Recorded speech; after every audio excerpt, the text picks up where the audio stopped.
Fala galera, boa tarde, agora quem for assistir em outros horários, bom dia, boa noite, mas estamos à tarde aqui no nosso encontro semanal do empreendedores.com.br. Para quem não sabe ainda o que é esse projeto, é um projeto que a gente iniciou aqui no ecossistema do administradores.com em novembro, dezembro do ano passado, ali no finalzinho de novembro, começo de dezembro, e nós criamos aqui o primeiro clube de networking do Brasil, que é também um imenso canal de mídia. Aqui no Administradores, aqui no nosso ecossistema, a gente chega a atingir entre 10 a 15 milhões de pessoas todos os meses, em todos os nossos canais, nas redes sociais, site, podcast, enfim. E o nosso clube de network, além de conexões de altíssimo nível, aqui os maiores empreendedores do Brasil já estão fazendo parte. Nós também promovemos os negócios dos membros para o mercado. A gente utiliza essa nossa força de audiência para promover esses negócios no mercado. Então é algo único no Brasil que tem tido assim um sucesso enorme. A gente tem atraído cada vez mais pessoas legais e alinhadas com esse propósito, de fazer networking de verdade. Networking de verdade não é troca de cartão de visita, não é só adicionar uma conexão no LinkedIn, não, vai muito além disso. O nosso network aqui está baseado em relacionamento, em construir relacionamentos em que as pessoas, através dessas conexões, se apoiam mutuamente, ajudam uns aos outros, e construindo esses relacionamentos, obviamente, os negócios e as parcerias vão surgindo, e tem surgindo bastante aqui no nosso grupo.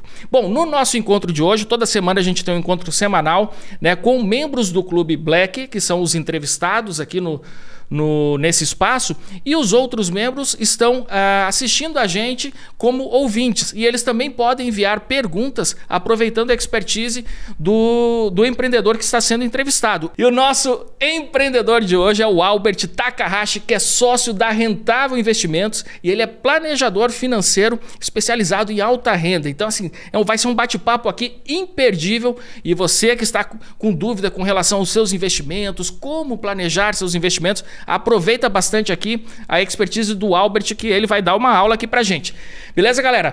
Aos ouvintes, aos membros da nossa comunidade do Clube Black que estão assistindo, pessoal, mandem perguntas aqui. Vocês estão assistindo através aqui da nossa plataforma do Administradores Premium, onde a gente está transmitindo ao vivo aqui o nosso encontro. Então já mandem suas perguntas, tá? Vamos aproveitar e vamos extrair o máximo aqui do Albert Takahashi. Albert, cara, bem-vindo aqui ao nosso bate-papo semanal do Empreendedores. E, cara, legal demais te receber por aqui, porque é um assunto que todos nós empreendedores temos um grande interesse, que é exatamente os nossos investimentos. E eu queria que você começasse contando o que vem a ser um planejador financeiro, qual que é a importância desse profissional quando a gente fala de investimentos, Albert? Com certeza, Leandro. Boa tarde, muito obrigado pelo espaço. E, bom, falando um pouquinho de planejamento financeiro, é até legal, porque hoje a gente tem várias coisas ali que até assustam um pouco, inteligência artificial e tudo mais, que a gente pode até falar um pouco depois, mas o planejamento financeiro é um trabalho onde você eleva o nível de serviço. Hoje, os investimentos, no Brasil, eles são muito parecidos, independente de qual instituição você está. Significa que o produto basicamente virou commodity. E é uma commodity há cerca de 5 anos, facilmente assim, quando os principais players já começaram a colocar produtos mais efetivos, mais rentáveis, com teses melhores dentro das próprias casas. A partir disso, aonde o investidor começou a migrar, principalmente a alta renda private, é em ter um nível de serviço um pouco mais elevado, uma atenção um pouco mais próxima, mas principalmente ter uma meta ou alguns objetivos e poder atingi-los, Porque muita gente tem renda, mas não tem a disciplina. Muita gente tem um patrimônio, não tem renda. Então, são vários os casos ali. Mas o primeiro ponto do planejamento é exatamente esse. A gente precisa, primeiro, entender o contexto do cliente.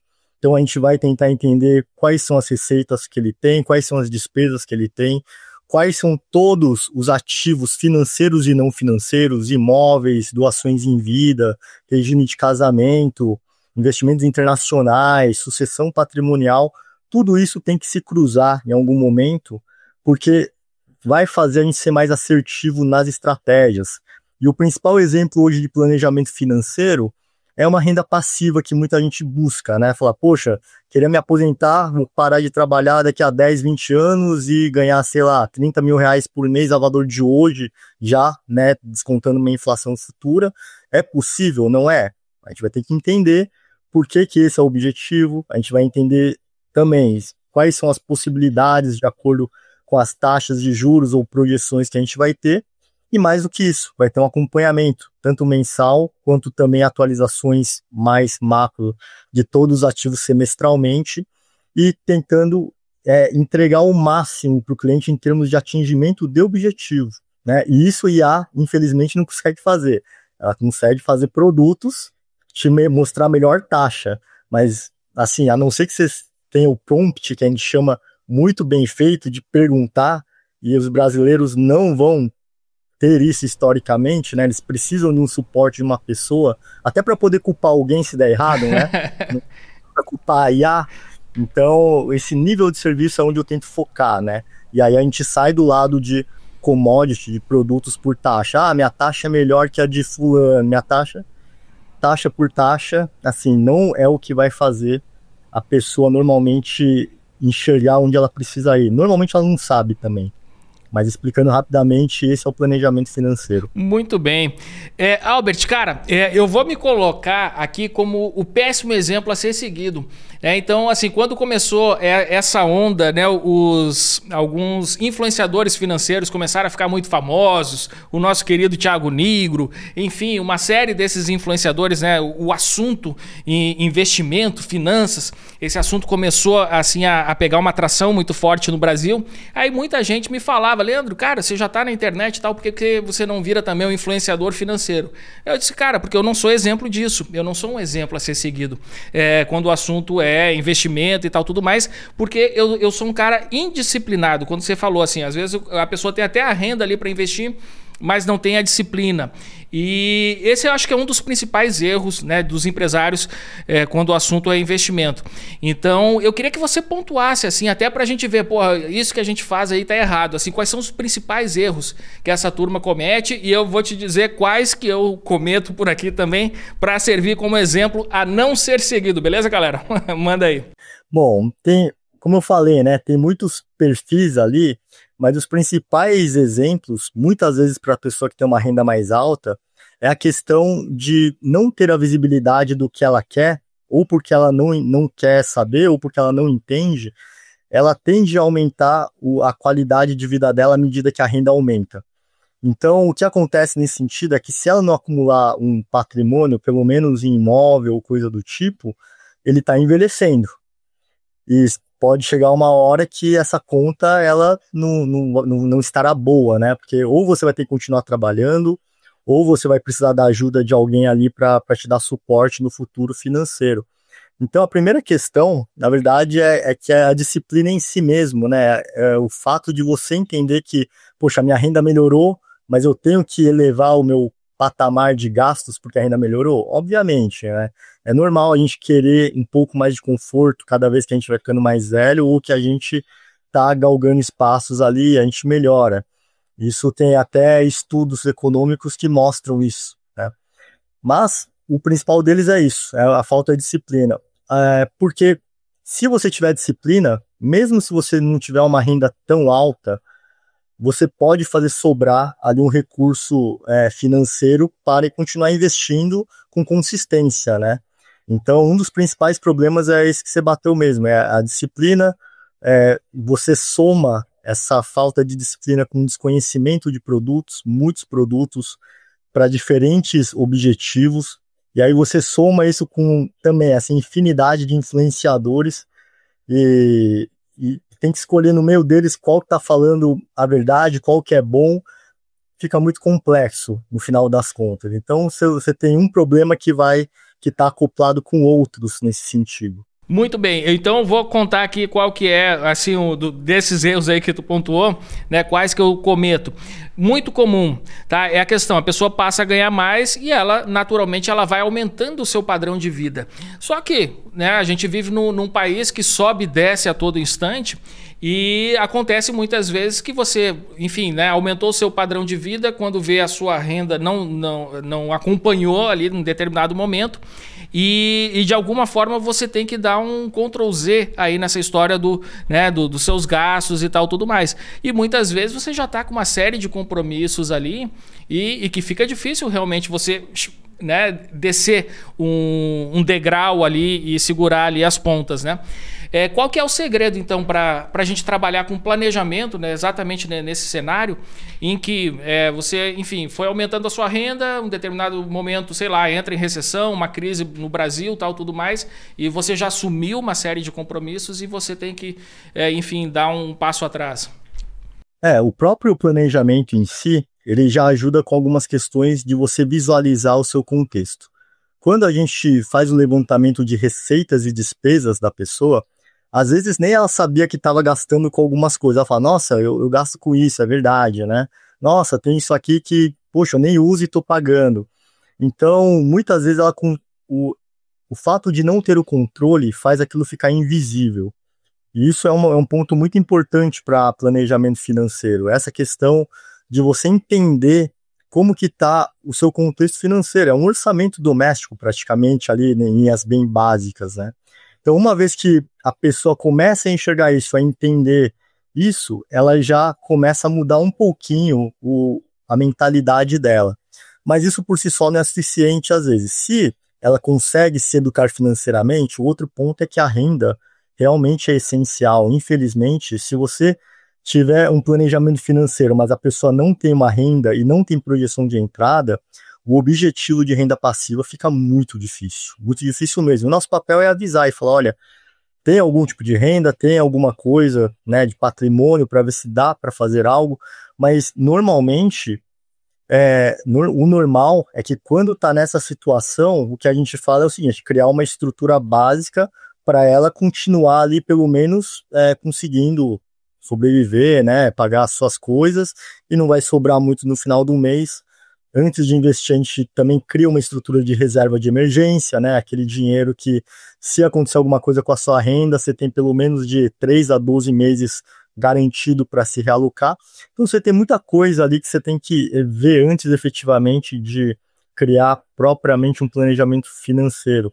E o mais importante disso, você tem que ser realista e você, às vezes, tem que falar para a pessoa que o objetivo dela não é viável do jeito que está. E aí vai ter que mudar alguns parâmetros. Aumentar o prazo? Pô, queria me aposentar em 10 anos, vai ter que ser em 15, 20, né? Se continuar com essa renda. E é por isso que o planejamento é importante, porque você pode moldar ele. Tem as atualizações que você tem que fazer em relação ao contexto de vida. Poxa, fui promovido, a renda aumentou, ótimo. Melhora ali a possibilidade de atingir o que você quer, né? Em termos numéricos. Poxa, tinha 40% de chance de dar certo, passou 6 meses, ganhamos mais do que a inflação mais 4 líquida, que foi o que a gente projetou, ganhamos IPCA mais 8, ou, sei lá, 13, 14, 15% ao ano travado naquele período.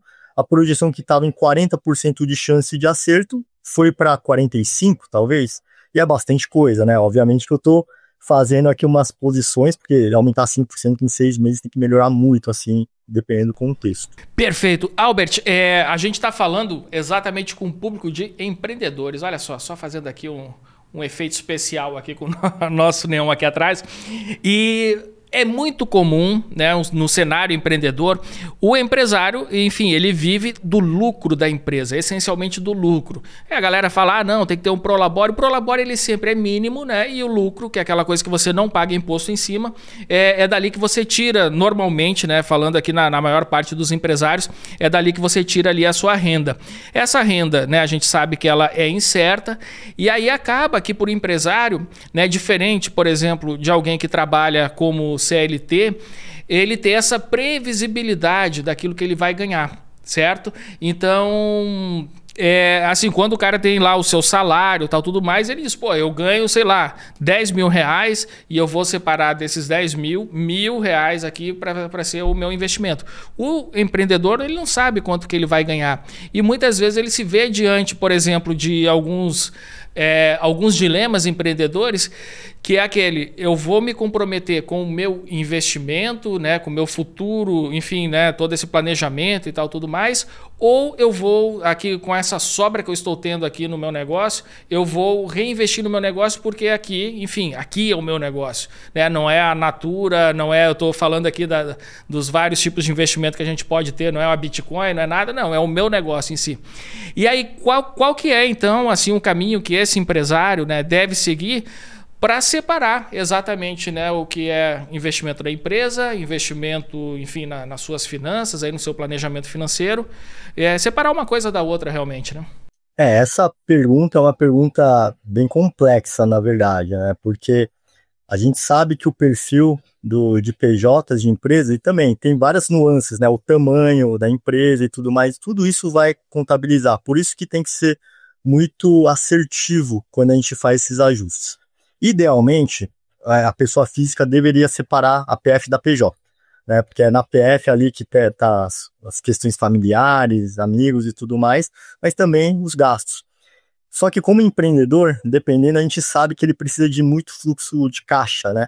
Então ele precisa ali de ter a reserva de emergência para a pessoa física, para o empreendedor, é o caixa que ele precisa ter para efetivamente comprar, né, de algum fornecedor ou pagar algumas dívidas ali que ficaram para se manter competitivo, pagar um financiamento, enfim. Quando a gente se depara com um perfil de empreendedores ou empresários que querem fazer a parte de pessoa física, a gente tem que entender também esse lado de como está a questão de empresa. Obviamente eu não estou indo para as gigantes, porque as gigantes já têm uma estrutura mais robusta, já estão fechados ali com outros players, já tem uma estrutura muito bem desenhada. Mas quando a gente vai para microempreendedores, até médios empresários, eles estão muito mal assistidos até nos grandes bancos, porque, querendo ou não é algo escalável você dar um atendimento num nível de serviço maior. Você tem que selecionar um pouco ali quem você consegue efetivamente ajudar. Neste caso, vai depender. Então a gente vai ter que fazer uma brincadeira talvez de falar, bom, vamos dizer que esse empresário ali, ele realmente precisa investir na empresa porque é a única forma. Neste caso, para ele, não tem muito para onde ir. Ele vai ter que continuar investindo na empresa, né? A máquina de dinheiro é ele. Mas a gente vai para um outro caminho, talvez, que seja de proteção, né? Sucessão patrimonial, seguros, por exemplo. Porque imagina a pessoa que é o CEO da empresa, de uma empresa pequena, média, mas ela não tem uma sucessão bem desenvolvida. O que pode acontecer um caso no nosso escritório é que tinham 3 sócios, um deles faleceu, não tinha sucessão nenhuma. E o que aconteceu efetivamente, quando foi fazer ali, né, a divisão do bolo, a esposa do que faleceu queria entrar ali porque tinha esse direito. E aí causa um rolo enorme ali, porque a pessoa pode não entender do business e pode querer começar a dar ordem, quer continuar ganhando ali um salário que era do marido, mas não tem nenhuma participação ativa no comando ou nas atividades da empresa, ou seja, não está agregando valor. Então esse é um dos caminhos. Outro caminho é a sucessão em si mesmo, porque se a gente tem uma máquina de dinheiro que é o empresário, a empresa depende dele, você não colocaria um seguro se você tivesse uma máquina que gera dinheiro? Se você tem uma máquina que imprime dinheiro, você vai querer ter um seguro nela, né? Se fosse legal fazer isso, obviamente. E essa máquina é o próprio empresário, então ele não pode se dar o luxo, às vezes, de deixar o risco de acontecer um acidente pessoal, alguma coisa do tipo. E esses produtos, tem produtos muito novos no mercado, e infelizmente são produtos que eu gosto de falar, né? Não tem almoço grátis, não dá para ficar inventando sonho, né? Igual muita gente vende aí, mas o seguro bom, realmente, que tem várias proteções vitalícias, que você quita, ele é um pouco mais custoso, mas ele vale a pena, né? Então, imagina você ter um seguro que você não precisa ficar pagando igual um seguro de um carro para a vida inteira. E alguns seguros de vida são até, não são tão interessantes, por quê? chega perto dos 70, 75 anos, a própria seguradora já não quer tomar alguns riscos. Então, as proteções caem por terra, você não pode mais ter, e você vai ficar só com a parte de sucessão patrimonial, mas você não está protegido em acidentes pessoais, você não está protegido em invalidez, parciais ou totais, e tem seguradora que faz vitalício disso, menos o doenças graves, que por regulação é atualizado de 5 em 5 anos, e até os 70, 75 anos você não vai poder ter. Você vai ter que ter criar uma estrutura financeira para poder pagar um plano de saúde mediano para cima, para poder suprir uma parte de doenças graves. Mas as outras, além de você ter a reserva matemática de invalidez, morte acidental e sucessão, o que é a reserva matemática? Elas continuam subindo com o IPCA. Elas continuam atualizando o IPCA mesmo depois que você quitou eles, depois de 10 anos. E é uma inovação muito forte, porque a gente tem outras seguradoras que só fazem vitalício resgatável na sucessão. Na morte acidental e na parte de invalidez, não. 70, 75 anos, pagou até ali e já era, a seguradora não toma mais o risco. Mas é uma evolução que deve acontecer nas outras, né? Tô falando das mais robustas aqui. Mas é um exemplo para empreendedor, onde ele deveria talvez focar mais no gerenciamento de risco, e isso a gente faz no planejamento financeiro para PF também, mas para empresário, às vezes, mais do que o planejamento para a pessoa física para ter a renda, já que nesse caso ele está colocando tudo na empresa, senão não vai ter competitividade, esse talvez fosse o caminho, porque ele consegue pelo menos proteger ali as questões da própria empresa, que é onde ele vai continuar investindo dinheiro, e por aí vai. Pô, genial. Complexo, né? Não, cara, que bom que você puxou esse assunto, né? Que eu não tava nem pensando em abordar, e quando vê você trouxe aqui algo que a gente realmente tem que prestar muita atenção, né? E, enfim, importantíssimo aqui, cara. Valeu. Deixa eu puxar aqui alguns comentários da comunidade, né? Que a turma que está assistindo aqui tá deixando aqui. Vou aqui puxar primeiro aqui o Evandro, né? O Evandro Canelo. Cara, o Evandro é outro cara, assim, genial, né, nessa área de investimento, e contribuiu aqui também com o seu comentário, que ele diz o seguinte: para atingir a independência financeira, importa mais o que você faz com o que ganha do que propriamente o quanto ganha. A maioria dos brasileiros não respeita o padrão de vida, vivendo acima das suas possibilidades. O primeiro passo é ter sonhos e necessidades bem estabelecidas e carimbar o destino dos recursos para esses sonhos e suas necessidades. O planejamento para uma aposentadoria sustentável é uma necessidade e o brasileiro não está olhando para isso. Futuro preocupante. Com certeza, isso está corretíssimo, na verdade, o que o Evandro falou. Você tem que ter ali objetivos palpáveis, você tem que ter um planejamento em casa, inclusive, né? Eu, por exemplo, eu sento com a minha esposa cada ano agora, e a gente se planeja por que a gente vai fazer naquele ano, e sem abrir mão de aumentar o nosso bolo também. Porque em casa, você tem que ter essa parceria, né, com a pessoa que está do seu lado, na minha visão também. Tem que ser, quanto mais transparente você for, melhor. Porque aí, junto, você vai conseguir ir um pouco mais longe, e um às vezes vai segurar o outro. Poxa, eu vou gastar com isso. Poxa, não é o momento, né? Por isso, e a pessoa é verdade, a gente está nesse planejamento. Então, mas a questão que ele pontuou tá corretíssima. Às vezes, se sobrar renda, importa mais o que você faz, né? Então, é essa questão de você ter uma disciplina financeira, uma educação financeira, de saber o que é importante para o longo prazo, não por curto prazo. Muito bem. Albert, nós temos aqui alguns convidados no nosso backstage, então eu vou chamar aqui agora, vamos lá, com a Marina Meneghetti. A Marina é da Montel Investimentos. E aí, Marina, tudo bem? Vamos lá, então. Bom, parabéns, Albert, por todos os pontos compartilhados. Foi realmente muito enriquecedor esse diferencial, né? O seu currículo é realmente, assim, muito, muito exemplar nesse segmento, então foi muito bom receber todas essas informações. Eu sou a Marina Meneghetti, né, como o Leandro disse, eu trabalho na Montel Investimentos, e hoje eu queria provocar uma reflexão crucial sobre a realidade do planejamento financeiro no Brasil, né, especialmente aqui no contexto empresarial, pois acredito que essa missão não é só realizar o planejamento, mas também a gente fomentar um ecossistema de negócios mais resiliente e sustentável, né? E eu fiz uma pesquisa recentemente e alguns dados do panorama de planejamento financeiro do Brasil realmente são assustadores, né? Começando com o principal dado alarmante que me chamou a atenção, é que 90% dos brasileiros com mais de 25 anos não economizam para a aposentadoria, conforme um relatório global do Sistema Previdenciário da Aliança. Isso comparado ali Nova Zelândia, Estados Unidos, eles estão na faixa de 30%, 40%. Então, realmente, a gente tem uma discrepância bem grande, né, a alcançar aí. E também temos a informação aqui de que quase 60% dos empreendedores brasileiros não fazem um planejamento de longo prazo, segundo pesquisa do Sebrae. E se tratando ali de um país, né, onde micro e pequenas empresas representam 99% dos negócios formais, representando ali 30% do PIB nacional, essa falta de planejamento realmente traz um risco futuro aí para os negócios brasileiros, né? Outro ponto da Deloitte foi em relação ali a esse acompanhamento, né, do empresário em concluir e revisar e reajustar os planejamentos financeiros.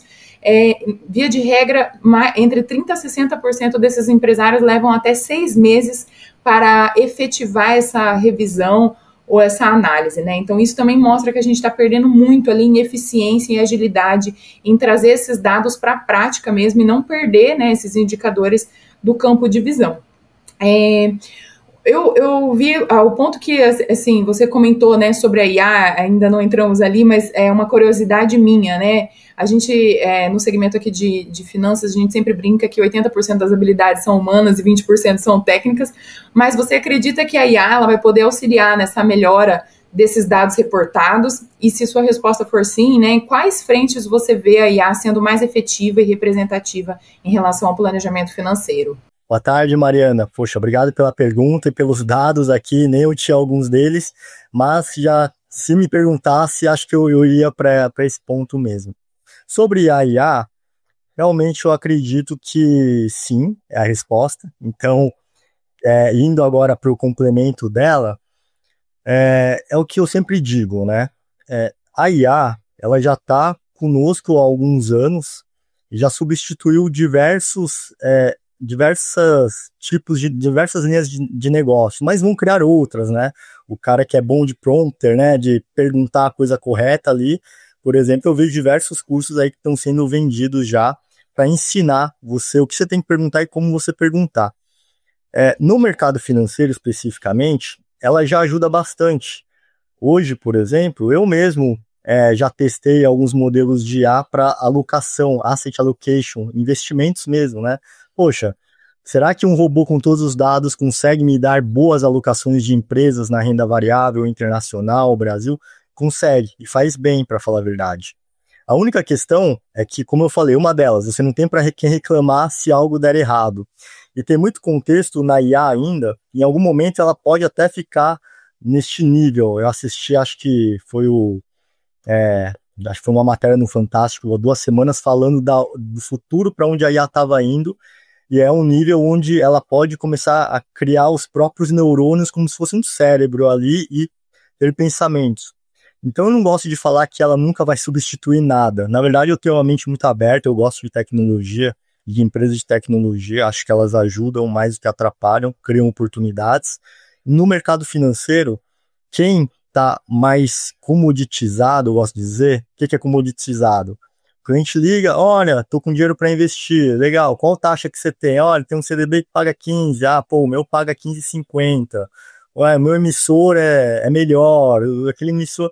Esse jogo de commodity, ele tende a ficar para trás. Os clientes que têm uma cabeça um pouco mais de taxa são minoria. Essa que é a verdade. A maioria sabe que não entende, ou não gosta, ou não quer entender porque é muito complexo. Eles querem alguém que te auxilie, mas que não tenha viés. A questão deles é que hoje tem muito influenciador falando mal de tal produto, de tal produto, de tal produto. Eu posso colocar vários aqui que a gente sempre ouve, né? Seguros é um deles, consórcio é outro deles, previdência é outro, COIs, ações. Então, sempre vai ter ali uma gama de produtos que a maioria realmente não é tão boa. Então, a questão é você encontrar os melhores. A IA pode te ajudar com isso simplesmente olhando para o passado e fazendo, mas tem coisa que é nível de serviço que ele não vai conseguir te substituir tão rápido na minha visão, justamente porque o nível de serviço é o acompanhamento. Muitas vezes você fala com os clientes mais privates, alta renda, A gente fala, sei lá, tem 1 hora de reunião. 55 minutos é falando de tudo, menos de investimento. Aí sobra 5 minutos, opa, nossa, vai acabar o tempo aqui. Vamos ver a carteira? Vamos ver o planejamento, sabe? Então é uma coisa muito de uma questão mais que, enquanto a IA não substitui a pessoa, o calor humano, e principalmente as interpretações, a IA ela vai ser muito mais rígida, mesmo ela podendo, né, aprender com o passado. Só que a gente está num Brasil onde falam que até o passado se muda. Como que você vai ensinar a IA, né, numa questão de, olha, a taxa de juros estava prevista no Focus para ir para 15. Aí, de repente, no ano que vem, melhora tudo na economia, o nosso fiscal, e ela cai para, sei lá, 2, igual a 5 anos atrás, tá? Eu estou fazendo um cenário bem extenso, porque isso é um dado que a IA não teria. Então, ela erraria nesse primeiro momento para conseguir depois assimilar o que aconteceu e colocar nos dados e aí projetar. Mas, nesse meio tempo, o investidor que colocou ali na IA acreditando e viu que os investimentos estão caindo muito, o que vai acontecer com ele? Ele vai ficar bravo, ele não vai saber se tem que tirar, ele fala, pô, será que eu contratei a IA errada? Para quem que eu reclamo e tudo isso. Então, para a pessoa que tem um pouco mais de renda, realmente o que a gente gosta de falar é que a IA vai chegar mais longe para os bons planejadores e os bons assessores que sabem interpretar ou pelo menos dêem uma visão, e principalmente nas alocações táticas, que são aquelas de curto prazo, né? Porque a gente tem o estratégico, que é o sonho de longo prazo, mas, poxa, tem um objetivo IPCA mais 4. Opa, o mês passado foi ruim. Se você está numa pegada um pouco mais passiva de assessoria, às vezes, a única questão é que você vai falar, poxa, vamos esperar a tese concretizar, deixa lá 1 ano até, né, dependendo do fundo, mas no planejamento você tem que ser mais rápido, porque a gente não pode se dar o luxo de perder 1 mês daquele, no mínimo, IPCA mais 4 que a gente estava projetando. Então a gente tem que ser o mais conservador possível, tentar atingir o máximo possível nos momentos bons de taxa de juros. E essa é uma interpretação que o ser humano consegue fazer, pensar e falar para o cliente de cenário, mas a IA, para que ela dê essa resposta, o cliente por trás vai ter que entender de economia minimamente, vai ter que entender muito de prompter para perguntar da forma correta para sair a resposta mais assertiva. E você tem um profissional que é uma pessoa ali que, se você confia nela, deveria ser para onde você deveria ir, né? Fica extenso, mas é um assunto bem legal. Eu gosto de falar de IA, gosto de usar no meu dia a dia também para, né, várias situações, acho que é bacana. Muito bem. Marina, obrigado aqui pela participação, foi excelente aqui a sua contribuição e a pergunta também, e que é um tema que, assim, inevitavelmente, né, nos nossos bate-papos a gente sempre vai falar de IA, porque ele tangencia todos os temas, né, relativos aqui à vida empreendedora, a vida em sociedade no geral, né? Muito bem, galera, eu vou chamar agora aqui o Rodrigo Garmin, que é da Rede Sul Consórcios. Obrigado, Marina. E o Rodrigo... Ô, Rodrigo, bem-vindo também, cara. Boa tarde, Leandro. Boa tarde, Albert. É um prazer ter essa oportunidade dessa troca de ideia, desse bate-papo aqui, principalmente quando a gente fala um assunto tão importante quanto é o futuro das finanças e como os empreendedores vão trabalhar com isso de agora para o futuro. Isso é muito importante. Leandro, se você me permite, gostaria só de fazer uma referência à nossa empresa. Claro. Pô, eu sou fã da Rede Sul Consórcios, que eu sou cliente aí, então fica à vontade aqui, Rodrigo. Muito obrigado. O que dizem os nossos clientes, né? Nós não somos a melhor empresa corretora nesse segmento do Brasil, por um acaso. São 14 anos trabalhando e construindo um legado, assim como o Albert vinha falando de sucessão, então também se enquadra construir um legado para que isso aconteça de forma assertiva. A gente se preocupa muito, então eu vi que a tônica da conversa, Albert, se dá com a questão de disciplina, e que é extremamente importante para quem quer um planejamento de futuro, quem quer manter o seu patrimônio, alavancar o seu patrimônio, é extremamente necessário que você consiga fazer um planejamento e ter disciplina. São duas coisas assim que elas precisam caminhar juntas, caso contrário não funcione. Falando nisso, Albert, nós também, aqui no Grupo Rede Sul, nós trabalhamos, pensamos muito na questão de sucessão patrimonial, trabalhando com isso, então a gente pensa muito no planejamento. No For Business, ele é muito focado em assessorar ao cliente para fazer com que ele sinta-se à vontade na hora de fazer investimento. A gente trabalha muito com o perfil investidor. E é por isso que aí a gente vai ter diretamente de encontro ao empresário. Hoje, apesar de vezes ter uma necessidade, aquele que está mais apertado, ele tem uma necessidade de um capital de giro, um crédito mais rápido. E eu já tenho aquele outro empresário, aquele outro empreendedor, que ele tem a condição financeira mais adequada, e aí ele tem condições de se planejar a médio e longo prazo. Por quê? Vem de encontro exatamente aquilo que você falou até agora. Quando você consegue se planejar, você acaba tendo uma taxa menor e você consegue fazer melhores negócios, né? Essa é a visão de mercado. O nosso diretor deu uma frase muito interessante, que é sobre planejamento. Ele costuma dizer, se você passa fome com 10, passe fome com R$9 e poupe ao menos. Ao menos você terá R$1 poupado. R$1 vezes 360 são 360. É simples assim. Quando a gente fala na questão dos empreendedores, na questão dos empresários, que é o nosso foco hoje, eu costumo dizer que são 12 anos prestando assessoria, são 20 anos no mercado. Então, a gente acaba criando um pouco de casca, Albert. A gente acaba criando um pouco de casca sobre isso. E são muitas empresas assessoradas e eu vejo que eu já vi, e você também como planejador, o Leandro como empresário, todos nós que estamos aqui, a gente provavelmente já viu em algum momento uma empresa ela acabar ruindo por motivo, até às vezes, com um DRE positivo. Muitas vezes acontece que um DRE positivo. Mas eu sou muito honesto em dizer para vocês, eu nunca vi uma empresa quebrar com fluxo de caixa positivo. E aí vai diretamente de encontro à questão do planejamento que você fala. E eu percebo que isso cada vez mais ligado a empresários, quem não trabalhar nesse formato, mesmo utilizando das ferramentas de IA e outras ferramentas de planejamento, quem não se preparar para isso, cada vez menos vai ter espaço no mercado. Falando da IA, para concluir, a gente trabalha pensando sempre em ajuste disso, a gente trabalha com investimentos relativamente altos dentro da empresa, pensando e sabendo que a IA é uma ferramenta que ela vem não para substituir alguém, ela vem para auxiliar. Nesse momento, ela vem para auxiliar. Então, a gente busca sempre a formatação das ferramentas para que elas sejam complementos de auxílio às pessoas.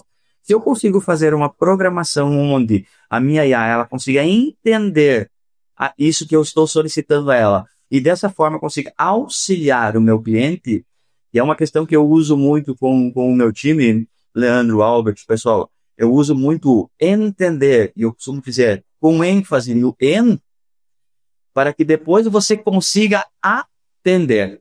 Se você entender o que a pessoa precisa, o que o teu cliente precisa, o que o empresário precisa, para que você consiga atender esse cliente, torna-se um fluxo mais fácil. Pensando nisso, Albert, e para que você possa discorrer sobre o assunto e eu não tomar o tempo precioso de você, eu gostaria de entender um pouco melhor quais estão as nuances do mercado para que esses próximos 5 anos, esses próximos curtos 5 anos, sejam eficazes na questão de planejamento financeiro dos empresários. Quais são as nuances para os próximos 5 anos? Você estava falando de uma perspectiva, né? Para os próximos 5 anos. Isso. Olha, com certeza é crescimento. É crescimento. A gente já vem enxergando isso nos últimos anos, uma demanda por nível de serviço. Isso acontece porque a gente vai evoluindo, né? Os brasileiros estão evoluindo. Imagina, se a gente pega lá há cerca de uns 15 anos atrás, o número de investidores na Bolsa Brasileira era ínfimo. De repente, em alguns anos ali com influenciadores aumentou, chegou a 10 vezes mais ali de um ano para o outro.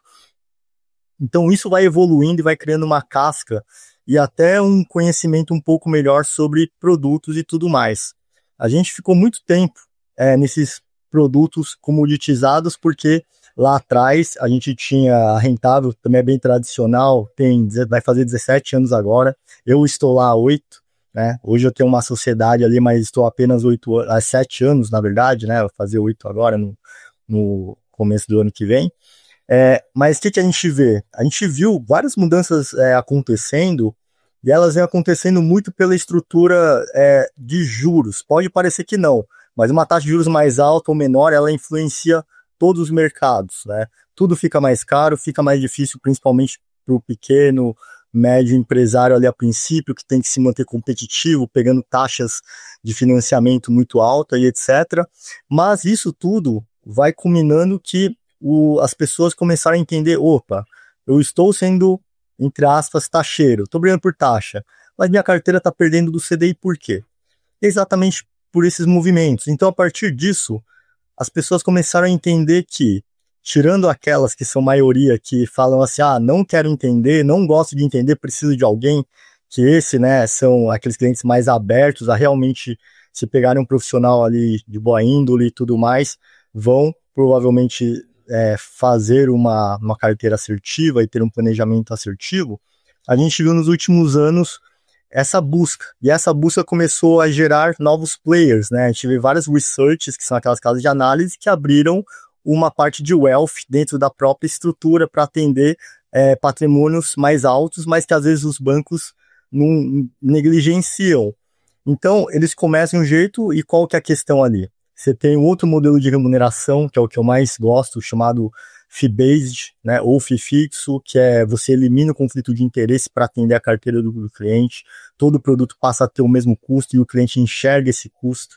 Existe uma troca, ele deixa de pagar as taxas dos produtos e vai pagar esse fee fixo. Isso vai fazer com que elimine o conflito de interesse. Quanto mais a gente faça o cliente ganhar, mais a gente ganha por consequência, e isso vai gerar indicações, e o mercado tem muito ido para esse lado nos últimos 3, 4 anos, cada vez mais. Então as researches aumentaram ali a parte de wealth, as family offices começaram a descer um pouco a régua de patrimônio para começar a pegar clientes e dar um pouco mais de escala, entre aspas, e também as instituições financeiras grandes começaram a ir para esse caminho, foram para assessoria, depois agora já estão baixando um pouquinho a régua nessa parte de wealth ou de planejamento financeiro ou esses outros nomes. Então, a gente está meio que num oceano ainda aberto assim, e onde tem lugar para todo mundo que quer elevar o nível de serviço. Porque quem não conseguir fazer isso e ficar na parte de produtos commodity, tem ficado para trás e vai ficar. Eles perdem competitividade, né? O cliente, a gente fala que o que vem por taxa, vai por taxa também. Então, o que acontece nesse cenário? A gente já vê um movimento em que as pessoas estão cada vez mais querendo alguém de confiança para auxiliar eles sem conflito de interesse, que tenha um planejamento mais macro, 360 graus, com gerenciamento de risco, tanto para PET quanto para PJ, a parte de consórcio também que vocês fazem, a gente também. Então, tudo isso, na verdade, está levando para a gente para eu acredito que nos próximos 5 anos vai mudar muito o perfil ali de atendimento, principalmente para alta renda e para private a princípio, porque para fazer um bom planejamento financeiro é o que eu falo. Às vezes o cliente, infelizmente, não vai ter, naquele contexto, daquele momento, como fazer um planejamento financeiro para uma renda passiva futura. Porque uma das premissas é que tem que ter renda, né? E principalmente dependendo do sonho que ele quer chegar. Senão a gente vai ter que aumentar muito o prazo, vai ter que ficar muito na questão de, poxa, vai conseguir um emprego melhor? Coisas que estão fora ali de a gente conseguir controlar, são meio que incontroláveis. Então, esse caminho de planejamento financeiro já está acontecendo há uns 3, 4 anos, cada vez mais tem melhorado. Eu digo isso porque eu estou no meio dessa transição, meus amigos e colegas também, da Rentável, a gente está se moldando nos últimos anos para fazer planejamento financeiro, porque a gente entendeu que os clientes, principalmente de alta renda e private, estão buscando isso, e quando a gente apresenta, eles vêm. Eles falam, poxa, legal que estava na assessoria, mas se vai levar para esse nível de serviço e esse nível de acompanhamento, eu quero. Então, eles estão vindo para isso. Isso vai mostrar que esse mercado vai só evoluir, na minha visão, nos próximos 5 anos. Não tem outro caminho, para falar a verdade. Já está acontecendo, né? Muito bom, muito bom. Rodrigo, cara, obrigado aqui pela participação. Obrigado, Rodrigo. Gina, mais uma vez eu agradeço a oportunidade, Leandro, eu agradeço a conversa, Albert, e até é importante a gente entender que a partir do momento que a gente deixa de ser commodity ou commoditizar as coisas, e você trabalha com um processo assessorado de auxílio real a teu cliente, tá sabendo qual que é o perfil de investidor dele, entendendo o que ele pode entregar, você sai da mesma reta de toda lição. Você passa a entregar algo diferenciado. E, mais uma vez, obrigado, Leandro, obrigado, Albert. É um prazer inenarrável fazer parte desse grupo aqui. Oh, coisa boa. Olha só, e você que está nos assistindo aqui agora, se você quiser fazer parte de um grupo onde só tem empreendedores feras aqui, como o Rodrigo, como o Albert, como a Marina e muitos outros, acesse agora empreendedores.com.br, veja todas as informações e você vai ver como o networking certo pode te levar às melhores salas. Muito bem. Ô Albert, vamos lá. Cara, eu queria saber agora, né, no finalzinho aqui do nosso bate-papo, uma recomendação, né, de investimentos. Então, o Rodrigo perguntou aqui pra gente a questão dos próximos 5 anos e eu queria perguntar algo pro momento, né, considerar esse momento de agora. Então, que é um mundo com guerra de um lado, guerra de outro, mudança na presidência dos Estados Unidos, enfim, a gente meio que não sabe, né, que rumos o mundo vai tomar e isso acaba afetando as nossas decisões de investimento. Então, o que você recomenda, agora já aqui fazendo uma consultoria pessoal com o Albert, né, planejador financeiro, o que você recomenda para esse momento de agora? Essa pergunta é uma pergunta a mais difícil de todas, com certeza, porque assim, não tem como a gente fazer uma recomendação tão fria, né, porque os perfis de investimento são diferentes. Você tem investidores mais conservadores, mais moderados, mais agressivos, então o que serve para um não vai servir para o outro, provavelmente. O que eu gosto de falar é de diversificação alinhada com um plano lá para frente, que é o planejamento financeiro. A partir disso, a gente pode entender algumas coisas. Eu vou falar aqui de produtos que hoje, que sempre foram os queridinhos no Brasil. A gente está falando da renda fixa. Normalmente as pessoas acreditam que só porque a renda fixa está pagando hoje mais do que 1% ao mês, eles estarão protegidos para sempre se pegarem esse tipo de produto. São produtos interessantes? Vai depender. Se a pessoa fala assim, olha, eu tenho um objetivo de retorno nominal, quero ganhar no mínimo 12% ao ano, esse cara vai ter que ter produtos que atinjam e travam, e se puder travar essa taxa, e hoje dá para travar até mais pela estrutura da nossa taxa de juros, então a gente consegue garantir isso num pré-fixado com risco baixíssimo, né? Um CDB é uma renda fixa de emissão bancária, protegida pelo FGC, até R$250 mil por emissão, e CPF, por instituição financeira e CPF. Eu não posso fazer puramente indicações aqui, porque se alguém entra, perde dinheiro depois, né? Mas o que eu gosto de fazer é o seguinte, Diego, isso não é uma recomendação de investimento, né? Tem que ter um disclaimer. Não é uma recomendação de investimento. A gente tem que saber o contexto da pessoa para ver qual a melhor recomendação. Agora, se ela quer alguma coisa travada nesse nível, olha, quero ganhar tanto ao ano, você vai ter diversos produtos ali com baixo risco que fazem isso. Hoje a taxa de juros está 14,25. Tesouro Selic paga 14,25, com liquidez diária com o menor risco do Brasil, que é o risco do país quebrar. Então, vai depender muito. Aí a pessoa fala, poxa, legal, então para que serve o planejador se eu consigo pegar uma taxa de juros dessa e ganhar meu 1% ao mês? Porque não é sempre que no Brasil você vai ter momentos fáceis para investir em renda fixa. Quando a gente tinha uma taxa de juros de 2%, o cliente tinha que ganhar 4% ao ano conservador, a gente falava, olha, deu 200 do CDI, o cara fala, meu, mas eu ganho 4% ao ano, tá horrível isso, né, um pouco importa o CDI. Agora, quando é o contrário, ele fala, né, tá com 14% ao ano, a gente tá, sei lá, a carteira tá dando 90 do CDI, pô, tá perdendo do CDI.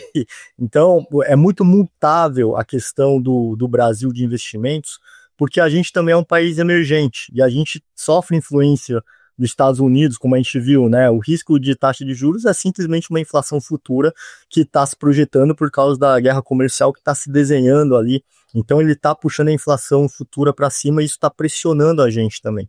Então tudo é uma coisa ligada com a outra e é por isso que é muito difícil de falar qual que é o melhor investimento. Porque para mim, eu sou um cara de risco, eu gosto de riscos, então eu não tomo risco para ganhar 14, 15 numa renda fixa. Eu prefiro a chance de ganhar muito mais, nem que num primeiro momento eu comece perdendo. E fazendo boas alocações. Então, para mim, seria algo nesse sentido. Mas eu não posso também falar disso porque tem uma pessoa conservadora que pode não entender e falar, poxa, se ele está indo, eu vou fazer igual. Aí vai perder dinheiro. Aí as coisas se complicam. Mas hoje, na nossa visão, com uma taxa de juros dessa, a renda fixa fica atrativa sim. Agora, a escolha é, poxa, IPCA+, para travar a inflação, sabendo que a inflação ainda não atingiu um platô e já está acima da meta, ou será que é um pré-fixado, mas aí se o fiscal piora e a inflação continua lá no alto, pode abrir um pouco mais a curva e subir, aí eu travei em 14,15, mas eu poderia estar ganhando 16, 17 daqui a um ano. Então, são várias nuances que parece uma pergunta bem simples e objetiva, mas na verdade ela é muito complexa, entendeu? Mas seria mais ou menos isso. Muito bem. Ô Albert, eu queria que você deixasse agora aqui para a turma, né, redes sociais, como é que a gente acha, como é que a gente acompanha o teu trabalho, enfim, e também aqui da Rentável, como é que a gente chega lá? Com certeza, eu vou deixar o meu e-mail, que é albert.rentabelinvestimentos.com.br, para quem quiser fazer uma conversa sem compromisso, para eu explicar um pouco do planejamento financeiro, eventualmente simular ali alguma carteira ou até fazer um esboço sem compromisso, claro. E também as minhas redes sociais, que é o Taka, T-A-K-A, né, de Takahashi, Financas, que é sem o cedilha, porque é o @ no Instagram. Ali eu posto conteúdos, respondo perguntas em caixinhas. Às vezes eu não consigo postar tanto pelo tempo mesmo, mas sempre que alguém me pergunta alguma coisa, eu tento fazer um post explicando. Na semana retrasada eu postei algo de um consórcio, linhas de consórcios diferentes das tradicionais, com upgrade 100%, compra de imóvel no exterior. O pessoal me perguntou ali no direct, aí eu fiz um carrosselzinho ali dando um exemplo real, né? Obviamente eu não coloquei o nome do cliente por confidencialidade, mas um exemplo real mais ou menos parecido, de troca de taxas de um financiamento longo de 12% para 420 meses, para uma estratégia para a gente baixar para 7% para 140 meses. E, obviamente, tem várias nuances nessa estratégia, e se der certo, a pessoa vai ficar muito feliz, porque amortiza e fica com uma taxa menor, quase metade, em um momento em que os juros estão pressionados. Seriam esses dois, o meu e-mail e o Taka Financas. Sensacional, Albert, cara, te agradecer aqui pela presença no podcast do Empreendedores, te agradecer também por fazer parte da nossa comunidade e também por ter, enfim, trazido aqui pro nosso público tantos conhecimentos valiosos, né, sobre algo que todo empreendedor deve prestar atenção, que é o seu planejamento financeiro. Obrigado mesmo, viu, Albert? Eu que agradeço, Leandro, agradeço ao Simão, ao Empreendedores, e meus parabéns aí pelo sucesso de vocês, que bom que eu tô junto nessa. Valeu demais, show de bola, abração, até a próxima. E vocês aí que estão nos assistindo, o que vocês acharam aqui do nosso encontro de hoje com Albert Takahashi? Deixa aqui nos comentários, né? Você que faz parte aqui da nossa comunidade já tem esse conteúdo que você pode ver e rever quantas vezes você quiser. Deixa seus comentários aqui, que uma discussão bastante bacana está se desenrolando ali nos comentários. E você que ainda não faz parte, lembrando mais uma vez, basta entrar em empreendedores.com.br para você ver todas as informações, para você fazer parte dessa comunidade, desse clube de networking que é único no Brasil, que é o empreendedores.com.br. Beleza, galera? Vai ser um prazer fazer networking com você e com todas essas feras que fazem parte do nosso clube. Beleza? E na semana que vem nós temos mais um encontro do Empreendedores por aqui. Eu não sei como é que a gente se despede aqui no Empreendedores, cara. Eu tenho que criar um bordão aqui para me despedir aqui de vocês, beleza? Então vamos lá. Na semana que vem a gente se encontra, né? E mais um encontro do Empreendedores. Ficou ruim, ficou péssimo. Eu tenho que bolar, cara. Tenho que bolar isso aqui. Galera, até a semana que vem, mais um encontro do Empreendedores. Valeu!